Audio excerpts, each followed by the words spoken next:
నిమ్మకాయ పికిల్‌ని చాలా ఈజీగా చేసుకోవచ్చు. ప్రాసెస్ ఏంటంటే బాగా కట్ చేసుకున్న ఒక కాయని 4 దబ్బాలు చేసి 5 డేస్ ఊరబెట్టేసేయాలి ఉప్పు, పసుపు వేసి. తర్వాత నేనైతే 2 కిలోస్ కాయలు తీసుకున్నాను. తర్వాత 1 లీటర్ ఆయిల్ తీసుకున్నా. తర్వాత బాగా వేడయిన తర్వాత ఆవాలు, మనకు సరిపడా ఆవాలు వేసుకున్నాను. అవి బాగా చిట్లాలి.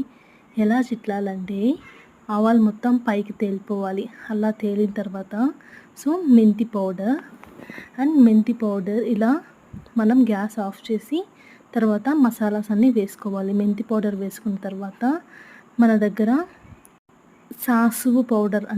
సాసుల పౌడర్ అండ్ ఇంగువ అండ్ తగినంత పసుపు అండ్ కొంచెం నేను ఫుడ్ కలర్ కూడా యాడ్ చేస్తున్నాను. కలర్గా ఉంటే బాగుంటుంది కదా అని చెప్పి.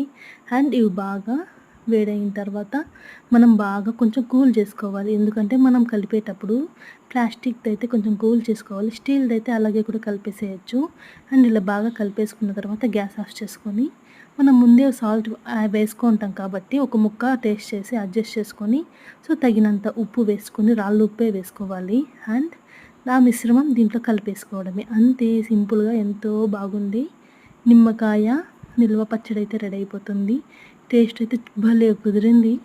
అండ్ ఎవరైనా ఫస్ట్ టైం చేసుకునే వాళ్ళు కూడా ఇలా చేసుకుంటే సరిపోతుంది. నేనైతే మెజర్మెంట్ ఏం లేదు, నేను అందాజుగానే వేసేసుకున్నాను. మెజరింగ్ కప్ అంటే నాకంత ఇదిగా నేను చేసుకోలేదు. అండ్ నా మెజర్మెంట్ ప్రకారం నేను కాయలు ఎన్ని పడ్డాయి, ఎంత మసాలా పడుతుందని ఊహించుకునే వేశాను. టేస్ట్ అయితే చాలా బాగుంది. కారం, ఉప్పు, పసుపు మొత్తం కరెక్ట్గా సరిపోయింది.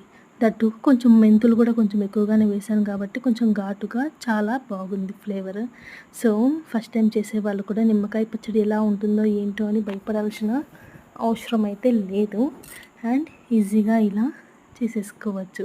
నాకైతే చాలా బాగా నచ్చింది. నేను ఇది సెకండ్ టైం పికిల్ పెట్టడం.